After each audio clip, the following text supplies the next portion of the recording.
Estamos ao vivo a mais um Mindmaster Podcast.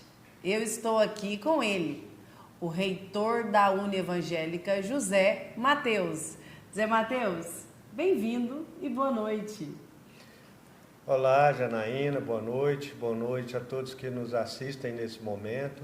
É uma grande satisfação poder vir aqui nessa noite e bater esse papo contigo. Aliás, o bate-papo, que já foi um instrumento das relações sociais.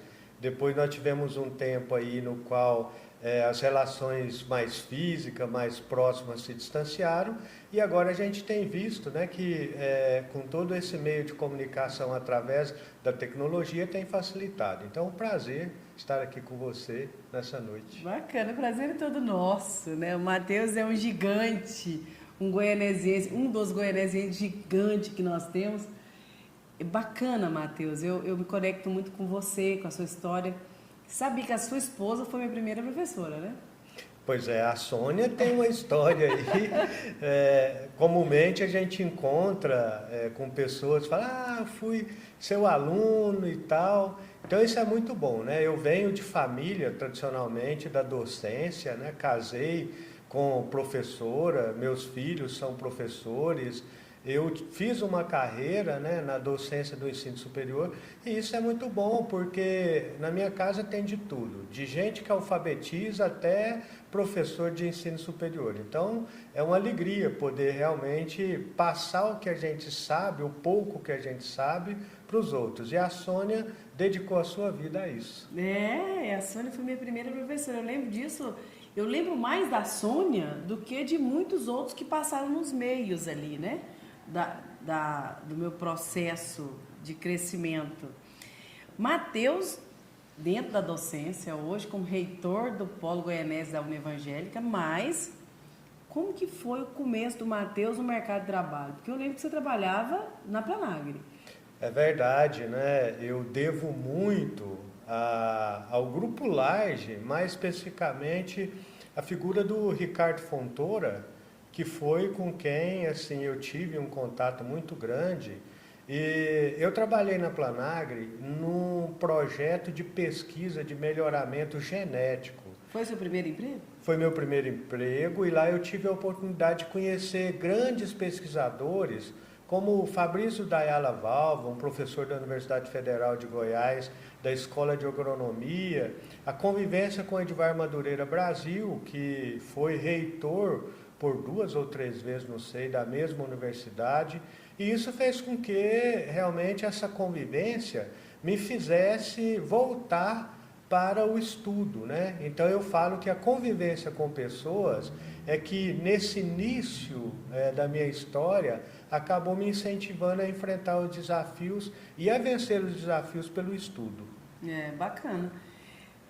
Nesse projeto você sai da Planagre já com uma bagagem grande, Já grande, você entrou lá, mas saiu de lá já grande, para entrar como vice-prefeito de Goianésia, e foi vice-prefeito por 2 mandatos, não é isso? Na verdade, eu saí de lá e a convite do então prefeito à época, Hélio Antônio de Souza, Hélio, que me convidou para ser secretário de administração do município. Oh. Então, eu tive essa jornada, uma experiência excelente, servindo como secretário de administração. No período, a gestão municipal era muito enxuta.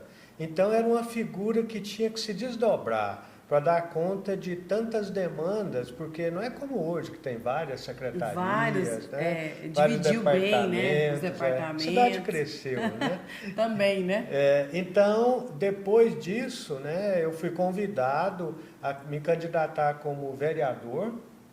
Então, tive a satisfação. Você foi vereador? Fui vereador, na época o vereador mais votado. Olha. Fui presidente da Câmara. Na primeira gestão, o Otavinho, ele no executivo, eu tive a satisfação em ser presidente da Câmara.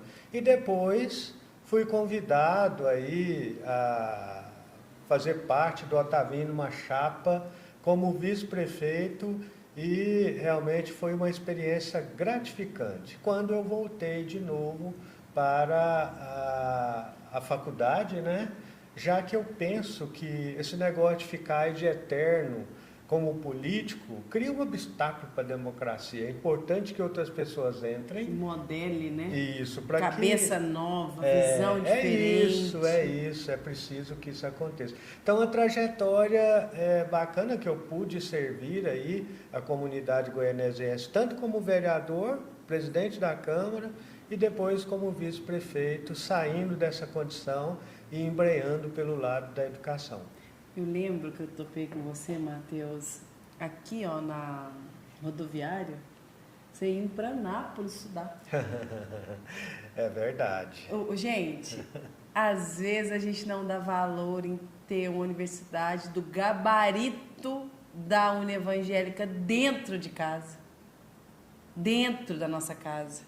Como que conta para nós, quando não tinha a Univangélica, quando ainda não tinha a universidade do gabarito da Univangélica dentro de Goianésia, quem queria estudar, que queria realmente se formar, fazer uma formação, uma pós-graduação, você fez doutorado, né? Sim. Como que foi esse trajeto daqui para Anápolis? Olha, eu e muitas pessoas aqui em Goianésia não dispunha de condição para que as pessoas fizessem, então, o ensino superior. O local mais próximo que tinha faculdade era Anápolis e a gente sujeitava a isso, né? Quantas vezes a gente saía daqui sem perspectiva nenhuma de chegar, já que a gente tinha um transporte extremamente deficitário na época. Nós tivemos alguns outros pioneiros que foram para Anápolis de carro próprio. Então, verdadeira aventura. Eu fiz isso aí durante 5 anos, num período que não se sonhava, não se visualizava a possibilidade de Goianésia ter universidade, ter faculdades. Então, isso, inclusive, me motivou demais a levantar essa bandeira para que realmente nós pudéssemos ter faculdades aqui.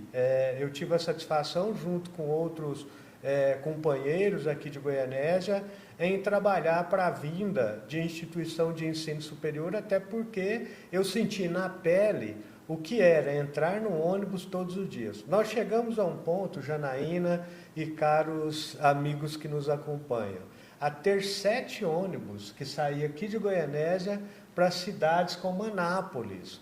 Hoje nós temos a satisfação em dizer que ao invés de sair, nós recebemos ônibus que vêm de fora para trazer alunos. Niquelândia, né? Perfeito. Barro Alto, Santa Rita, Santa Isabel, né? Enfim, mudou o trajeto, mudou a história. Goianésia hoje é uma cidade, um polo, né, universitário. Nós temos 3 instituições grandes aqui, com vários cursos, né? E isso realmente faz uma diferença muito grande. Essa roupagem, porque a Univangélica eu morei muito tempo ali pertinho. Quando começou a construir aquele caixote lá, que hoje é o Couto, né? É o Couto. Mas também é uma parte da Uni, uma parte, o curso de Direito. Quando eu vi aquilo, eu passava na porta, porque eu estava tão pertinho, né? Meu escritório tão pertinho, minha casa ali tão pertinho. Eu falava, ô Senhor, abençoa para essa universidade vir de verdade.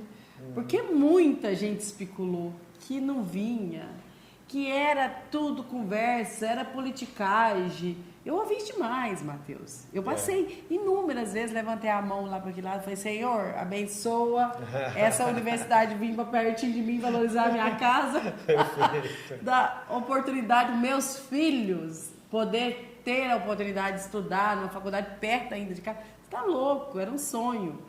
Quanto tempo que ficou? Eu lembro que vocês tinham lá no Maria Imaculada, né? E lá estava construindo-se. Isso. Como que foi esse começo conturbado? Porque eu sei que teve alguma coisa, mas eu não sei explicar porque eu não participei. Perfeito. A questão da educação superior, aliás, da educação, ela é importante para a emancipação, para o crescimento de qualquer povo.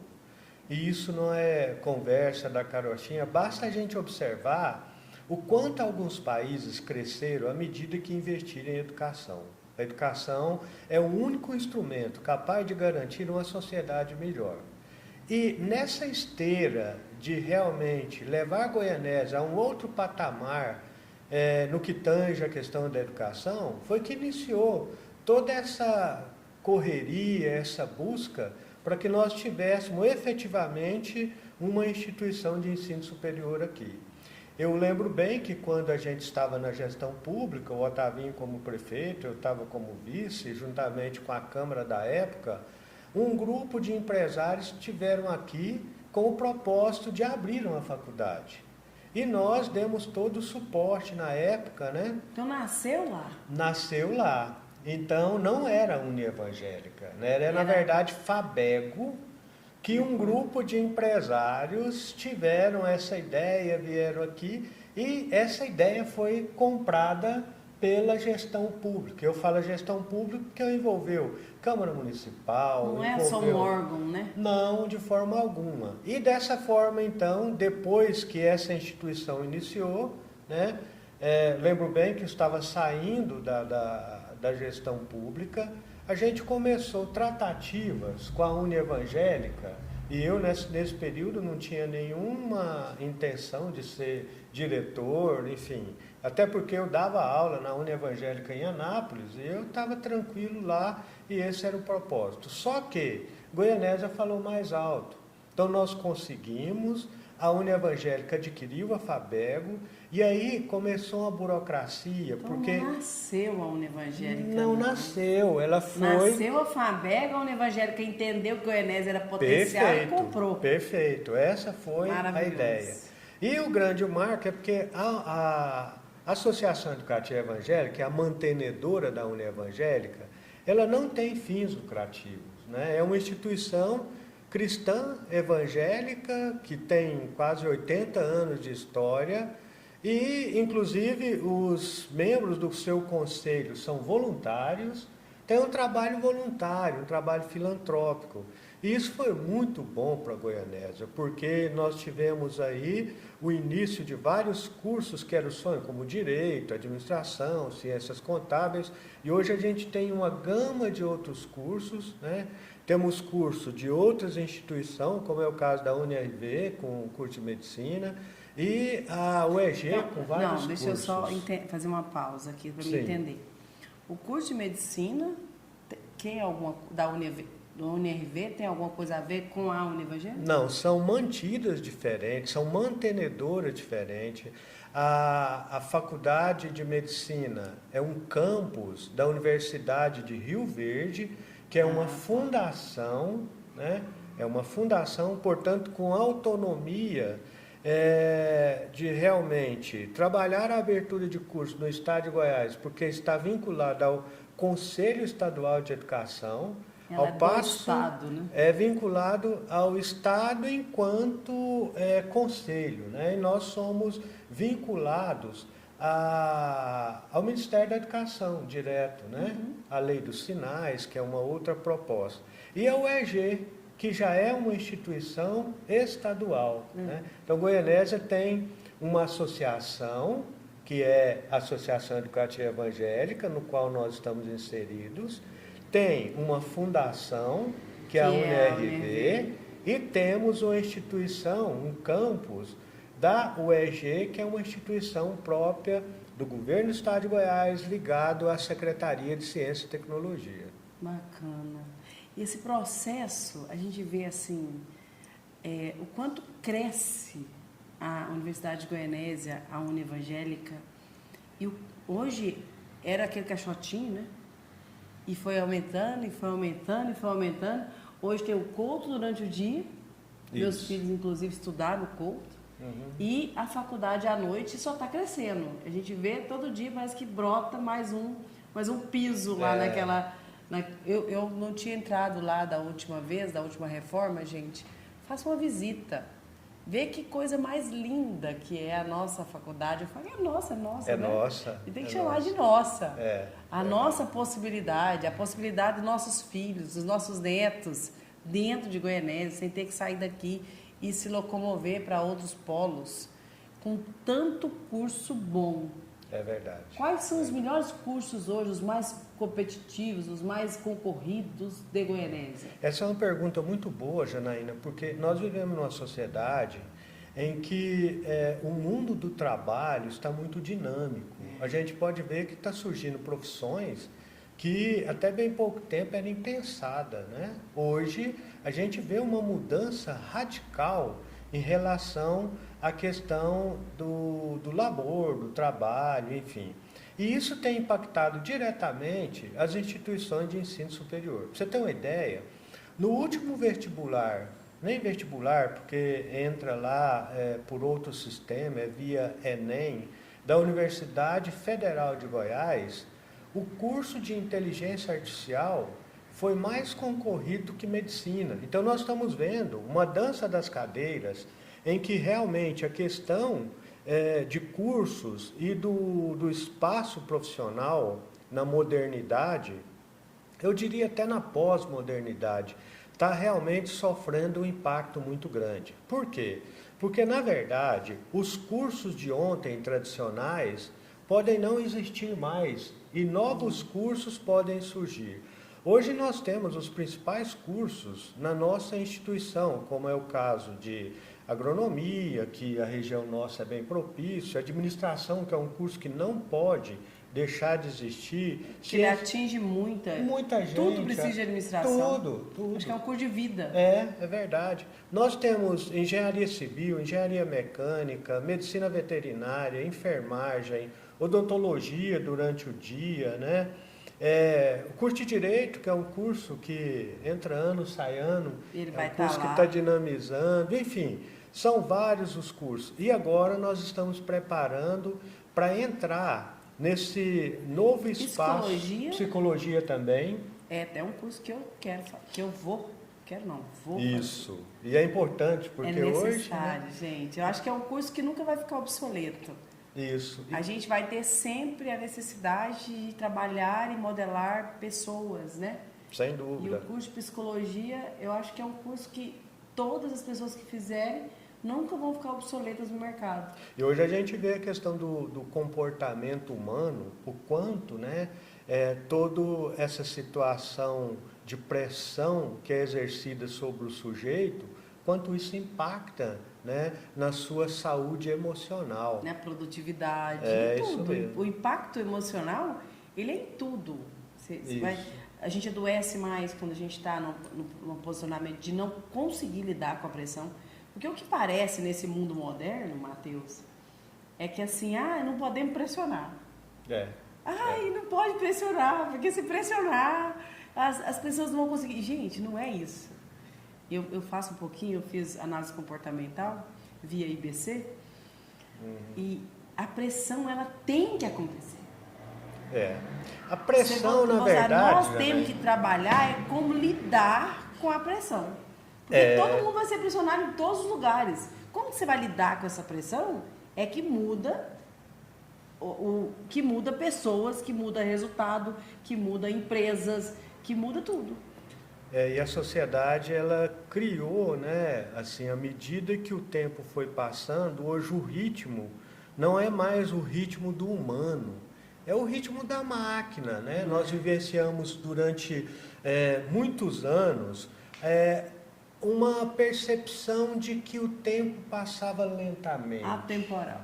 Só que hoje nós estamos numa sociedade em que o tempo continua da mesma forma, porém, as atividades que são mediadas pela tecnologia, agora pela inteligência artificial, ela condiciona o sujeito a ter um ritmo de vida parecido com o da máquina, e ela é online, ela é agora, né? Então ao isso vivo, traz, ativo. E em cores. E detalhe, somos o tempo todo, a máquina é o nosso maior concorrente hoje. Com certeza, sem dúvida. Não adianta. Pessoas que não sabem lidar com pressão, pessoas que não têm maturidade suficiente para lidar com o novo, porque o novo está batendo na porta todo dia. Pessoas que estão agarradas a coisas pequenas e não conseguem enxergar as possibilidades, vão ficar obsoletas, porque as máquinas Pouquíssimo, você coloca aí um chat GPT, rapaz, você faz milagres, lê livros, dimensiona, responde, cria. Criatividade é outra coisa. Parecia que a criatividade era do ser humano. Agora, Janaína, eu penso, os nossos amigos que nos acompanham, existe uma questão que a gente precisa ter bastante claro. Ao invés de a gente tomar a máquina como nossa concorrente, nós precisamos tomá-la como nossa aliada. Para que nós não sejamos, então, escravos dessa máquina e acabamos nos materializando ou nos instrumentalizando de uma forma que nós vamos entrar em colapso. Então, é necessário que a gente tome a máquina como aliada, e nessa parceria a gente dê conta de transformar a nossa realidade numa realidade mais equilibrada. Tanto e por isso, e voltando aqui falando nos cursos, é que nós estamos agora, só faltando uma decisão final do Ministério da Educação, trazendo para cá um curso de engenharia de software, né, com base na inteligência artificial. Por quê? Porque todos os outros cursos, eles vão ter, quer queira, quer não, um pezinho na tecnologia e na inteligência artificial. Lembrando, você fala do chat GPT. É perigoso e a gente não pode simplesmente tomar esse chatbot, esses instrumentos, né, da inteligência artificial, como os meios capazes de fazer tudo para a gente. Porque sempre, eu não tenho dúvida em falar nisso, né, nós vamos ter o cérebro humano como superior à inteligência artificial, que eu acho que não é artificial, porque ela parte da concepção do humano. Alguém criou aquilo, alguém sem dúvida instrumentalizou aquilo aí para acontecer. Sem dúvida. Nasceu sempre o homem. Sem dúvida. E eu penso que é por aí.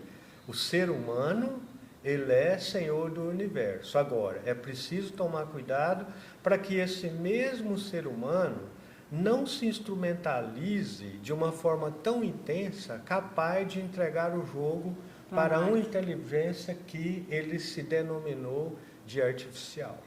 Porque assim, o cérebro humano, igual todos os músculos do nosso corpo, né? É o músculo mais importante do corpo. Ele precisa ser exercitado. Se eu entrego esse exercício na mão do chat, na mão de outros mais que estão sendo criados todo dia, agora tem um da baleinha azul, como é que é o nome dele, Pedrão? O chinês lá criou. Tem o Elon Musk que criou um também, que está de graça, né? Então, assim, o que a gente pensa? Se eu jogar a possibilidade de pensar, o exercício de pensar na mão de uma máquina, o que vai acontecer com o meu cérebro? Ele vai ficando preguiçoso. Naturalmente, ele se torna... Eu não preciso pensar, então eu vou atrofiando. O atrofiamento do nosso cérebro, pela comodidade de transformar a máquina pensante para pensar por nós, é que está o perigo. A gente vê filmes, né, falando sobre essa inteligência que vai dominar o mundo, a gente fica até um pouquinho temeroso, mas a ideia é dominar e não temer. E essa artificialidade que a gente chama de inteligente, ela já existe no cotidiano há muito tempo, né? Se a gente for analisar bem, várias traquinagens que a gente utiliza aí desde há muito tempo são instrumentos artificiais de inteligência, mas fabricados por quem? Pelos seres humanos. Eu acho, quase com certeza, que ela é e será uma aliada muito forte dos seres humanos à medida que esses seres humanos tiverem uma condição de fazer um bom uso para isso. À medida que a gente começa, então, a utilizar numa perspectiva da ilicitude, da prática de situações que não corrobora para o bom equilíbrio da vida em sociedade, aí é perigoso. Né? Inclusive, Janaína, a gente fala que nós estamos vivendo numa era denominada Era do Antropoceno. Isso para dizer que a era geológica nossa, do Antropoceno, é uma era em que nós estamos vendo o artificial sobrepor ao natural. Tem mais coisas artificiais ao nosso redor do que propriamente coisas naturais. Quer dizer, o homem, o ser humano, está de uma forma ou de outra utilizando tudo que é natural e artificializando. Isso tem os seus perigos. Nós podemos falar do aquecimento global, de uma série de situações que já não é mais só discurso de ecologista, é coisa que a gente está vivendo. Então, crescer com responsabilidade, utilizando a tecnologia, a inteligência artificial para o bem da humanidade, excelente, mas com responsabilidade, pensando no futuro das gerações vindouras. A gente sabe que tem gente de todas as qualidades, né? Vai ter muita gente utilizando essa inteligência para deixar de fazer, para deixar de pensar. Outros vão usar para o bem comum, para possibilidades, para crescimentos, e muitos vão usar para coisa ruim. A gente não pode achar que o mal não sobrevive. Ele sobrevive e ele é atuante. Eu falo que ele é tão atuante que se você deixar ele esse dualismo bem e mal, né? Ele é muito presente em todos nós. Então a facilidade que está gerando nesses processos. Hoje em dia, algum tempo atrás, quando você mostrava uma foto, aquilo era real. Quando você tinha um vídeo de alguém falando, aquilo era real. Hoje não. Hoje a inteligência artificial modela a sua imagem, a sua voz e transforma que você não sabe mais o que é verdade e o que não é, o que é ficção, o que é montagem. É tudo muito realista. É tudo muito... Não dá a olho nu, as pessoas que não têm a facilidade de enxergar, não conseguem entender o que realmente é, o que não é. E o grande problema disso tudo é que, aliado a isso, existem aqueles que infelizmente acreditam nas chamadas fake news, que realmente está dinamizando as formas de relacionamento social entre as pessoas. Às vezes a gente recebe determinado tipo de notícia ou de imagens que nelas estão contidas nitidamente um processo que não é verdadeiro, mas muita gente acredita e aquilo pode causar um mal terrível, com verdadeiras mentiras, e essas mentiras acabam, então, destruindo o relacionamento de pessoas, causando um adoecimento mental mais robusto ainda. Então, enfim, é uma era que a gente precisa analisar bem e saber usar com responsabilidade tudo aquilo que está ao nosso dispor e que nos ajuda muito, porém, se mal utilizado, causa um estrago muito grande. Tem que voltar, eu acho que é voltar à educação lá na concepção da educação. É lá, você falou que tem gente na sua casa que trabalha com a alfabetização e pré-alfabetização, né? A Sônia fez lá isso. É o lugar de fortalecer valores. O certo do errado. Muito do que a gente está vivendo hoje, a gente aprendeu na educação do começo. Verdade. Agora, então, assim, é trazer e fortalecer a base, a estruturação. Vocês têm um projeto em Goianésia para colocar, porque eu sei que o Couto é só a partir do 5º ano, não é? Isso. Tem uma possibilidade de trazer para a Goianésia um ensino infantil. Perfeito. Para quem quer começar a valorizar e fortalecer o início. Porque eu falo que o bom do mundo é que as pessoas boas e ruins, elas terminam o ciclo dela. E quando tem a possibilidade do outro que nasce, é modelar, né? É verdade. Temos sim. Melhorar. Temos um projeto de educação infantil robusto. Aliás, a grande expertise da Associação Educativa Evangélica foi o Couto Magalhães em Anápolis, né? E lá hoje nós temos uma estrutura de educação infantil de causar inveja, porque é uma estrutura muito boa, aliado a um método de ensino que alia valores, né, valores humanos, valores cristãos, enfim, de acordo com essa realidade que a gente está vivendo. E nós já estamos em fase de estruturação desse processo para que nós tenhamos a educação infantil também aliado ao ensino fundamental, ao ensino médio e ao ensino superior aqui em Goianésia. Bom. Agora, um outro fato, Janaína, que você tocou, e eu gostaria de provocar essa discussão aqui, diz respeito a essa questão de que a escola ela precisa moldar os sujeitos contemporâneos, né? Nós precisamos tomar um certo cuidado porque o ente primeiro que tem essa responsabilidade é a família. A família ela tem um papel fundamental. Se a família faz essa primeira lição de casa e a escola continua, a gente vai ter a certeza de ter uma sociedade mais equilibrada. E a gente vê que as famílias estão doentes também, né? A gente passa por um momento em que as relações familiares elas têm sofrido um solavanco muito grande e isso acaba repercutindo na vida dos sujeitos que vão para a escola, que vão para o mundo do trabalho, né? Então é um desafio grande. Onde nasce tudo. Eu falo que a escola ela modela muito, mas tudo começa da família. Da família. Mas, todavia, é a minha escolha. Eu posso olhar para o que eu tenho em casa como exemplo bom ou como exemplo que eu não quero. Sim, claro. A grande sacada da psicologia é colocar a pessoa no centro das suas decisões. Perfeito. Porque hoje não tem isso. A culpa é da minha mãe, a culpa é da minha professora. É o meu professor universitário que disse, e eu estou carregando esse peso por causa disso.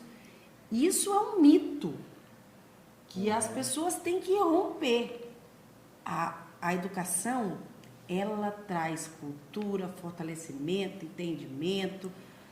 Ela me traz todas como que eu vou falar? Ela me traz todas as possibilidades. Mas fazer desse limão a limonada é minha responsabilidade. Vou te contar uma história. Eu não história. posso transferir isso para o Matheus, para a professora Sônia, e nem para minha mãe. Coitada da minha mãe que me deu o que tinha. Imagina se eu falasse, a culpa é da minha mãe? Não é, a responsabilidade é minha. Vou te contar um fato. Quando eu comecei a dar aula no ensino superior, isso há muito tempo atrás, eu lembro bem que numa noite eu cheguei para dar aula, sala muito cheia, era na turma de Direito, isso há muito tempo, numa faculdade interessante. E eu lembro que sentado na frente tinha um menino magro, magérrimo, e ele dormia nas minhas aulas. Olha. Dormia, simplesmente dormia. E para o professor, não tem coisa pior do que você estar dando aula com alguém desinteressado. E eu ficava pensando, meu Deus, mas eu preparei tão bem essa aula, eu pensei que ia dar conta, e esse menino dormindo. Um dia eu resolvi conversar com ele. Lembro que eu fiquei até com muita dó, porque quando ele levantou, magro que viu os ossos. Procurei, mas por quê? Você dorme nas minhas aulas o tempo todo? Ele falou, professor, posso te contar a minha história? Pode, claro. Ele falou, olha, eu venho do Maranhão, meu pai está preso, porque era traficante de droga, e aí foi pego, traficando. Minha mãe, ela não tem conhecimento formal nenhum, é uma dona de casa, que hoje cuida dos meus 3 irmãos, tudo pequenos. Eu moro na periferia, trabalho em serviço pesado, saio às 4 da manhã, volto às 5, tomo um banho correndo, consegui passar aqui, que eu tenho um sonho. Eu gostaria muito de ser delegado da polícia. Olha. E foi um murro no meu estômago, que eu falava assim, esse menino é um preguiçoso. Depois daquele dia eu falei, não, ele não é um preguiçoso, ele é uma vítima de todo esse estado de coisas que a gente vive, onde uns que até tem chance não quer, e outros que não tem chance teima porque vê que a educação é o único caminho. Ok, passou o tempo, aí eu virei amigo dele, a gente ajudou, fez estágio. Lembro que eu ia nos finais de semana na casa dele, ele estava estudando. No 9º período ele passou na prova da OAB e formou, chorou muito, falou, agora eu vou embora, porque... Voltou para o Maranhão? Não, ele foi para um outro estado aqui do Centro-Oeste, foi para o Mato Grosso, e lá ele falou, eu vou dar um rumo para minha mãe, vou advogar, enfim.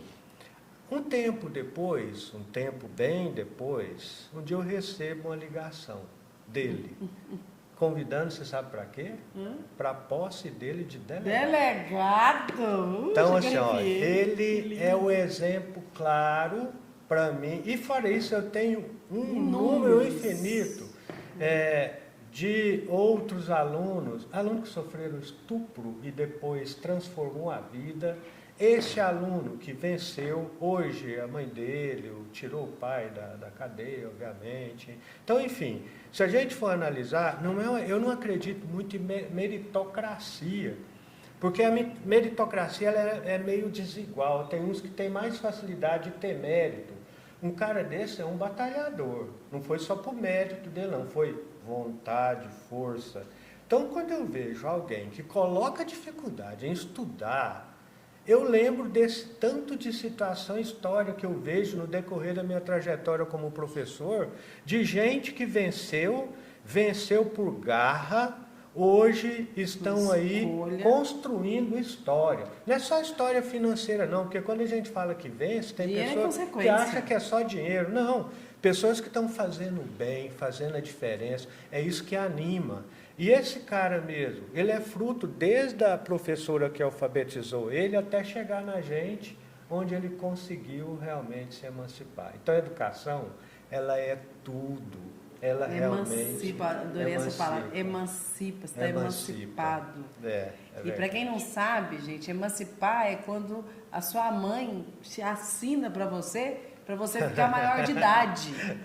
O que a gente percebe hoje? Os adolescentes, os jovens, eles não se emancipam.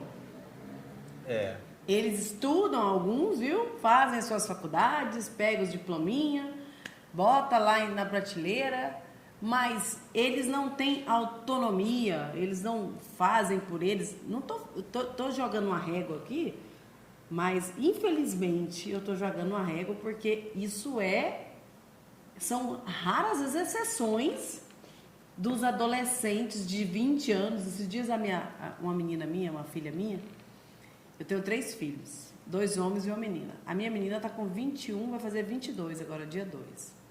Ela falou, mãe, eu sou adolescente. Eu falei, aonde, criatura? Ela está com 22? 22 anos você está fazendo? Pois hoje saiu um estudo que coloca a adolescência até os 24. Absurdo, então ela é adolescência mesmo. Não! Falei, com 22 anos eu já tinha você, eu era uma mãe de família, eu já organizava evento, eu tinha minha empresa aberta, eu trabalhava 3 períodos. Que conversa é essa que você é adolescente? Mas eu acho que a gente tem que tomar um certo cuidado no aspecto, porque quando a gente fala desses jovens hoje, a gente tem uma tendência de comparar com o nosso perfil. É verdade. Né? A gente não nasceu... Talvez a gente erra nisso, numa né? sociedade que tinha as coisas tão prontas como hoje, e mais do que isso, hoje esses meninos são muito inteligentes, do ponto de vista de... Eles conseguem fazer muita coisa ao mesmo tempo. Eles estão teclando aqui, comendo, assistindo um negócio. Então, assim, a capacidade que esse jovem tem hoje me encanta. Agora, infelizmente, eles são vítimas de uma sociedade muito mais permissiva, de uma sociedade muito mais mediada. Não pelas relações sociais diretas, mas eles são filhos do seu tempo, é mediada pela tecnologia, né? Mas não é como a gente. São vítimas? Eu acho que não. Eu não chamaria de vítima, Imagina, por simples. Eles têm todas as possibilidades, todas as condições que a gente não teve. Eles estão perdendo a oportunidade de lidar melhor com isso. Por quê? Porque em algum momento alguém falou a palavra vítima e eles acreditou. Vamos olhar uma questão aqui que a própria psicologia ela traz para a gente. Se a gente for analisar, cada jovem adolescente é fruto do seu tempo. O adolescente, o jovem do início do século XX, vamos analisar bem, não tinha crianças. Tinha pequenos adultos. Nas fotos, o menino está vestido igualzinho o pai, a menina igualzinho a mãe. A menina casava muito cedo. Com 12, 13 anos, ela já era mãe. Ela tinha um investimento, a gente chama de investimento libidinal, libido, né? Na psicanálise é afeto, porque a mãe dava o peito para ela de mamar até... Nossa, aí, que grandinho. só que a gente chega nos anos 80, Até Janaína. próximo. Nos anos 80, o que vai acontecer? A mãe tem que sair para trabalhar. Aí, ao invés do colo da mãe, já é o berço. Depois, nos anos 90, já é a televisão, creche. o show da Xuxa, né? Já é a televisão. Nos anos 2000, é o celular. Então, por isso, olha, se a gente for analisar como mudou essa concepção, por isso que os meninos novos estão com ansiedade, com TDAH. depressão, né? Enfim. É por isso que eu falo que às vezes eles são vítimas do seu tempo. Como para alguns, quem nasceu no início do século XX, né, é vítima do seu tempo, porque as meninas não brincavam, trabalhavam desde cedo. Mais tarde veio o ECA, né, o Estatuto da Criança e do Adolescente, enfim. Então é preciso a gente ter uma reflexão mais profunda de tudo isso. Para não ser nem 8 nem 80, né? É verdade. O ponto de equilíbrio ajuda muito. Eu Meu vejo... pai, só para concluir, meu pai foi professor. É? Se meu pai fosse professor hoje, ele ia preso sem direito à fiança. Por quê? Porque podia bater com a palmatória na mão. Seu pai era daquele que batia na palmatória? Porque a época era o tempo permitido. Dele. Hoje, se o menino chega com um roxinho em casa... Se a professora não der conta de explicar... Exatamente. Problema. Novos tempos, né? Então, é preciso a gente refletir assim, pisando em ovos, por causa da situação que é posta, que é colocada, né? Pra gente nem espremer demais, nem soltar demais, né? Isso. O que eu vejo, meu filho mesmo começou, ele passou em segundo lugar na sua faculdade lá, na Uni Evangélica em construção civil, engenharia civil, segundo lugar. Ficou 2 anos estudando e trabalhando, porque lá em casa eu não dou moleza. Não tem essa história, tá estudando, vai só estudar, tem nada, tem que trabalhar também. E ele começou a perceber assim, ó, muitos engenheiros que tinham terminado a faculdade que ainda não tinham enganjado no mercado de trabalho. E isso deu uma frustração. Ele, mãe, eu vou parar de estudar. Falei, meu filho, a faculdade, ela não tem preço. O conhecimento, o diploma, a possibilidade que essa faculdade traz não tem preço. Só que a escolha é sua. Perfeito. Você pode escolher, porque eu não pude. Minha mãe não tinha condição de pagar uma faculdade para mim, eu não tinha condição de ir daqui para Anápolis, nem de ônibus.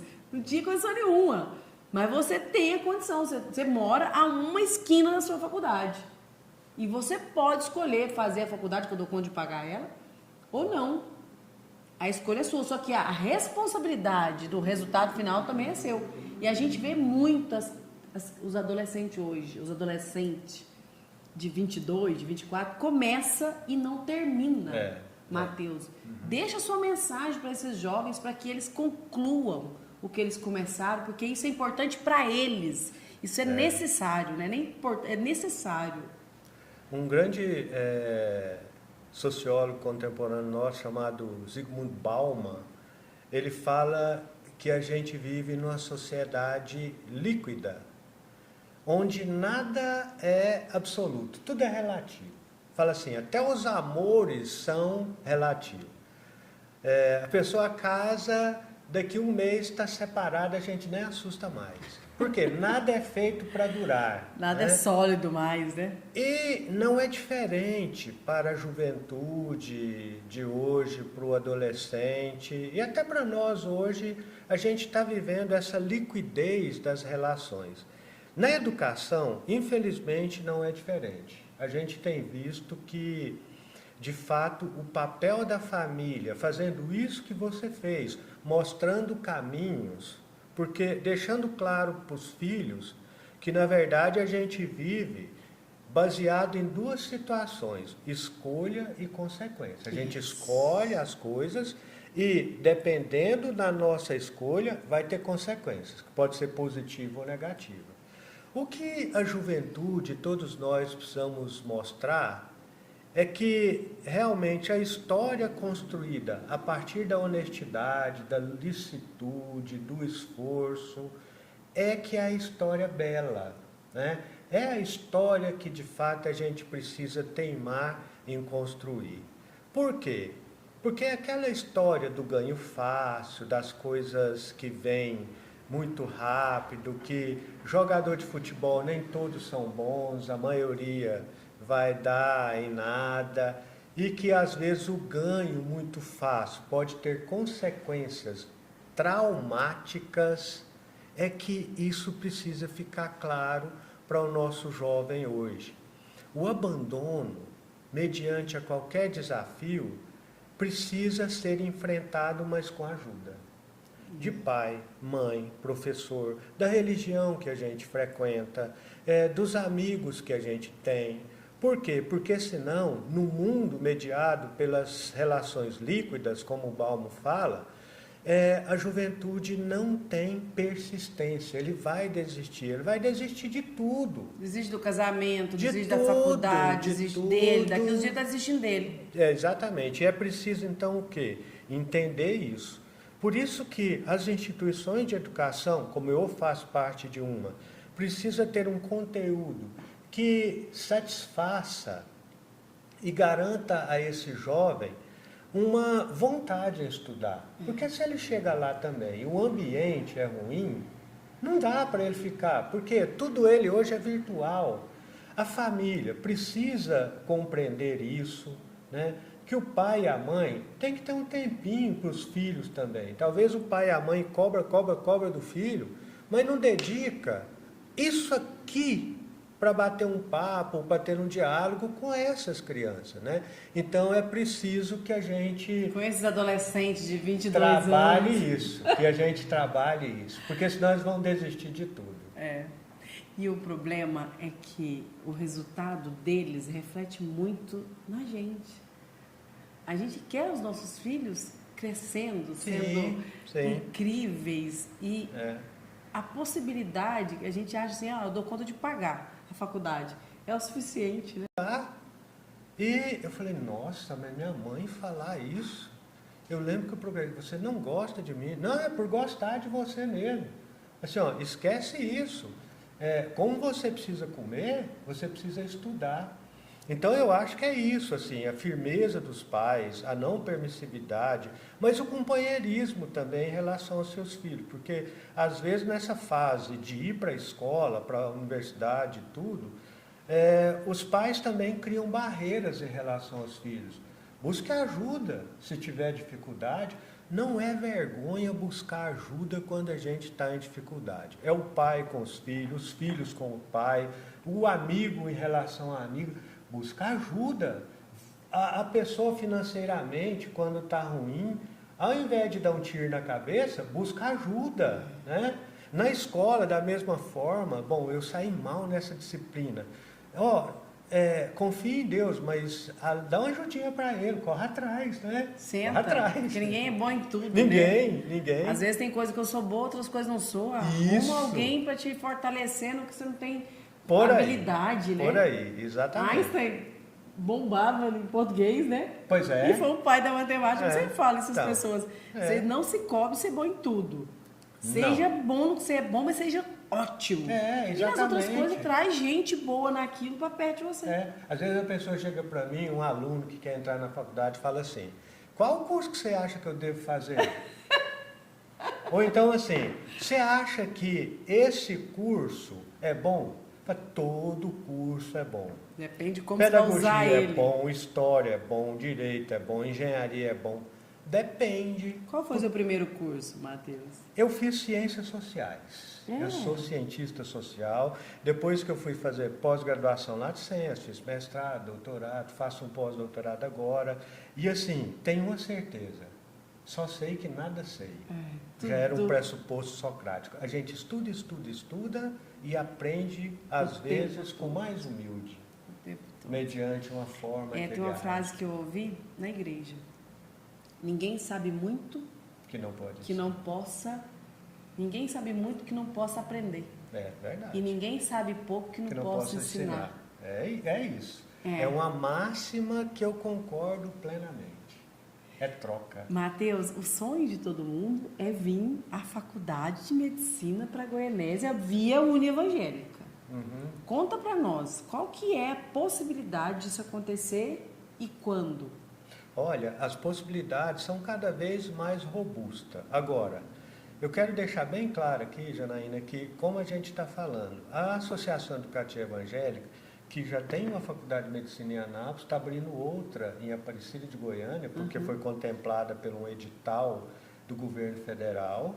Assim, a gente está estudando muito e olhando se a gente trazer mais uma faculdade de medicina com essa mudança em relação à demanda, visão, né? se isso vai ser bom do ou mercado. ruim.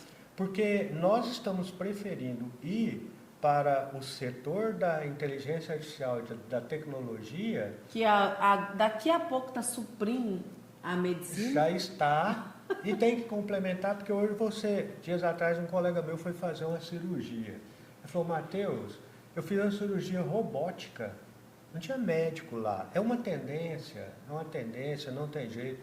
Então é o seguinte, fala, nossa, médico, talvez o pai e a mãe gasta um dinheiro muito grande para formar um filho para a medicina e nem sempre vai ter a satisfação de um mercado que vai dar muito dinheiro, que vai dar muito status.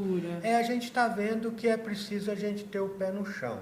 Então, cada vez mais, o Ministério da Educação está flexibilizando essas aberturas, porém, a gente vai ser muito pé no chão.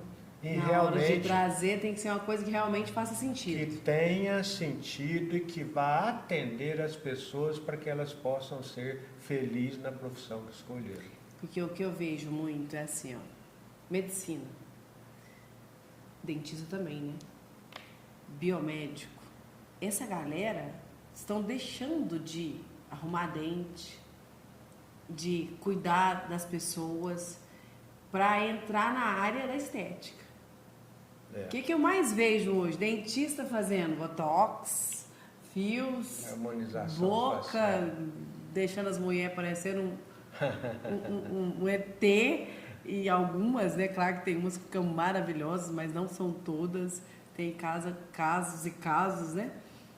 E dentista, biomédica, médicos, deixando as suas profissões raiz, que é realmente cuidar do ser humano, e muito voltado para a seção estética também. E acaba que o médico hoje concorre com a biomédica. O cara faz uma faculdade lá caríssima. Quando ele entra para a área da medicina estética, ele concorre com biomédico, com dentista. Como que é isso lá dentro? Porque eu sei que cada um tem o seu setor e as suas possibilidades. Mas eu vejo hoje todo mundo entrando muito na onda do outro.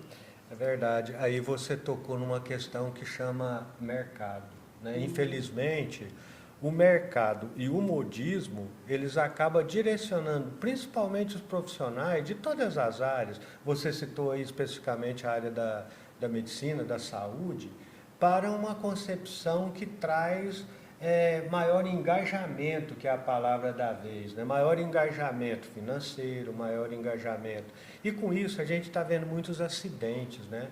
Talvez as pessoas não preparadas, médicos, dentistas, enfermeiros, biomédicos, se metendo a fazer coisa nessa área que é o modismo, da estética, e fazendo aplicações errôneas, procedimentos que não condiz com a realidade, deformando e matando pessoas, tudo em nome do engajamento financeiro, do engajamento que as redes sociais traz. Isso é perigoso. As profissões precisam acreditar que o que está em jogo é a satisfação dos seres humanos, fazendo qualquer que seja a área do conhecimento, fazendo bem feito para trazer felicidade, alegria e bom relacionamento. Infelizmente, isso que você falou é um segmento que tem crescido, que é o da estética, e crescido, obviamente, tem exceções, bons profissionais que a gente tem que,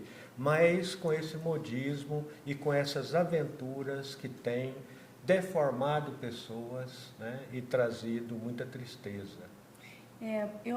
O meu, assim, quando eu enxergo uma pessoa fora da área totalmente, fazendo uma coisa muito, muito aquém da sua profissão, eu fico com medo.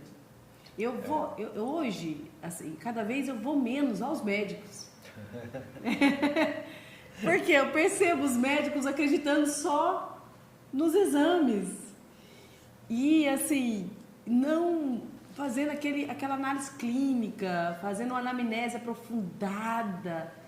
E rápido demais, e tudo muito líquido, né? Líquido, a palavra correta. Adorei usar, tudo muito líquido. Às vezes eu vou nos médicos e eles me contam a história deles lá, falando do meu problema, do meu sentimento. Eu sei o que eu estou sentindo. Né? Eu posso até contar para ele, que ele tem a experiência dele, mas eu sei o que eu estou sentindo. Ah, Janaína, eu acho. Eles me dão a receita, eu não tomo, não. Eu morro de medo eu acho. Eu acho assim, tem muito profissional bom, muito. Eu acredito, você falou numa questão aí que eu acho fundamental, né? Uma anamnese bem feita, um médico que, obviamente, ele vai buscar os recursos que tem através de imagens, através de diagnóstico, que é seguro. Agora, é bom, né, essa sensação de que você foi acolhido. Aí está um processo que você citou anteriormente, Anaína, que eu acho que precisa existir, que é o profissional formar tendo consigo o lado humano. Que não é só pelo dinheiro, né? Que não é a todo pela custo. pessoa. O médico, o mecânico, quando pelo você amor à chega profissão, aqui, conversa, fala do seu carro. Pode ser o pedreiro, o carpinteiro, enfim. Nós, enquanto profissionais. Nas nossas profissões aí. Você que é expert de vendas, com certeza... Se você não tiver estratégia de venda... eu para vender, eu vendo muita coisa, né? Eu vendo energia, eu vendo colchão, eu vendo treinamentos, não vendo não. Eu só vendo que as pessoas merecem e precisam. Mas qual que é o que eu mais uso na minha venda? A anamnese. Eu tenho que saber o que o meu cliente espera, o que ele precisa, o que ele merece. Sabe? Sem olhar nem para o bolso dele. Às vezes eu não olho nem para a condição financeira dele. Porque quando eu sei que ele entende que ele merece e precisa, ele vai dar... O dinheiro não é a moeda mais forte do momento. A gente tem que buscar a dor do cliente. Você tem que entender, olhar para o cliente. E o profissional fazer e o bem médico, feito, né? Não importa o que você está vendendo. Se você é um profissional de medicina, se você é odontólogo, se é estético...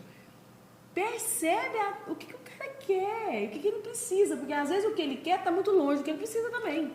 Eu acho que as profissões... ter essa mão aí, nesse momento, para você dosar. Eu já cheguei em muito cliente meu que queria uma coisa, mas precisava de outra.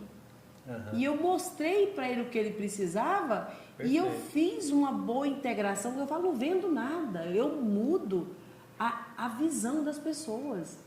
Eu mudo a saúde das pessoas, eu mudo a qualidade de vida das pessoas com os meus produtos. Então, eu não estou ali para vender nada. Eu estou ali para modelar e melhorar a sua condição. A satisfação que você tem de ver um cliente seu feliz. Você imagina? Não tem preço. Um feedback bem feito, um pós-venda bacana, do cliente fala, Janaína do céu. Você não tem... Igual na energia solar, por exemplo. Eu estava aqui com a conta de R$3.000, eu paguei R$79,90, Janaína. Como é que é isso? Eu falei, meu filho, isso aí é benção pura. Tem preço isso? Não tem.